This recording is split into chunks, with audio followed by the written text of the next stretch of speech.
একটা সময় গ্রামে আমাদের দাদি নানিদের ইলিশ সংরক্ষণের কোনো উপায় ছিল না। তখন তারা সিজনের সময় তাজা ইলিশকে মাটির হাঁড়িতে লবণ মেখে সংরক্ষণ করতো, অনেকটাই লবণ মেখে সংরক্ষণ করতো। সেটাই পরে অফ সিজনে বিভিন্নভাবে রান্না করতো।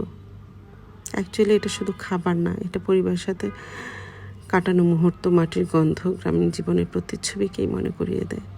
এসব খাবার আমাকে ভীষণভাবে নস্টালজিক করে তোলে।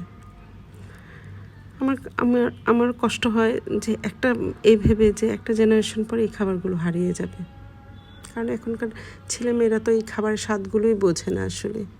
তো যাই হোক, আমি এখানে নোনা ইলিশের লাউ পাতায় ক্রিস্পি পাতুরি করেছিলাম।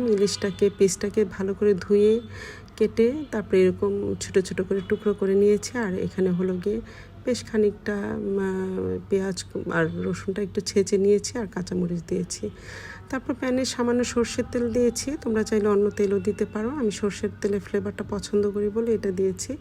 তারপরে পেঁয়াজ, রসুন, কাঁচামরিচ ফালি সব একসাথে দিয়ে তারপরে নোনা ইলিশগুলি কেটে রাখা নোনা ইলিশটাও দিয়ে একসাথে ভালো করে নরম করে নিয়েছি।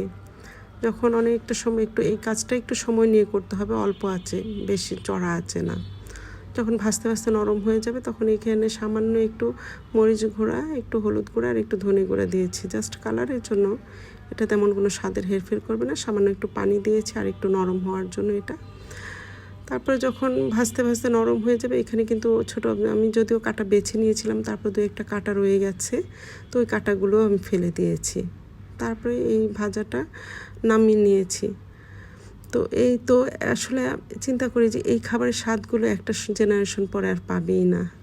আমাদের মারা করে দিত, আমরা খুব মজা করে খেতাম। তো এখনকার ছেলেমেয়েরা তো আসলে এই খাবারের স্বাদগুলোই বোঝে না। তো তারপরে যাই হোক একটা ব্যাটার করে নিয়েছি। এখানে সমপরিমাণ চালের গুঁড়া এবং বেসন সমপরিমাণ নিয়েছি। তারপরে একটু করে পেঁয়াজ কুচি, একটু কাঁচামরিচ কুচি আর একটু ধনেপাতা কুচি দিয়েছি। একটু করে বেকিং পাউডার দিয়েছি ক্রাঞ্চিনেসটা ভালো হওয়ার জন্য।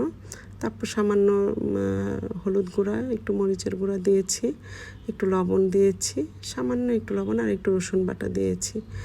এটা জাস্ট একটা ঘন একটা থিক ব্যাটার হবে, খুব বেশি পাতলা ব্যাটার হবে না, কারণ পাতাটা বেশি পাতলা ব্যাটার দিলে পাতার সাথে আটকাবে না।